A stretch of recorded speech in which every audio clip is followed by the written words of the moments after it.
nhớ rõ à lúc này à lúc bé thì vẫn thích bé ở phải cổ sáng à nhớ trong tờ mong village là giờ lúc trong sành phầu sành Minnesota nè lúc này à nó là giờ bí khí và lúc phải khi nó là giờ vật xe có loi lọt tàu sau đây lấy qua phải khi lo là cho chỗ gì lúc phải khi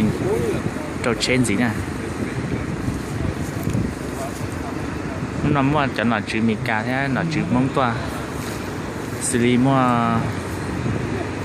xử lý con số xin tờ nhớ trong sinh phong nó tốt tàn tháo là nó nói là nó rộng mông rồi giờ mông ta la mông là lúc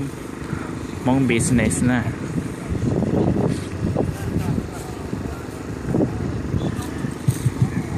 nó là được khi lúc phải khi nó lấy ô che này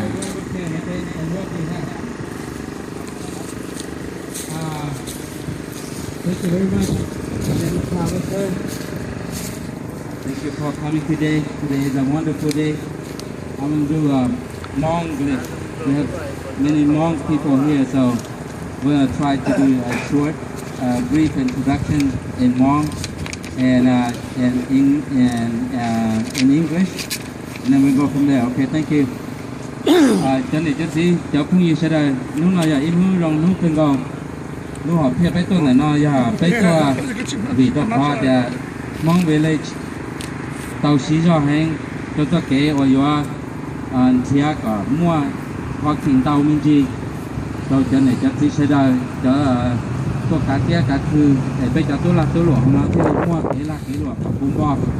นู่นเราไปเราไปต่อแต่ไปมั่วยิ่งต่อคนได้เลยไปตัว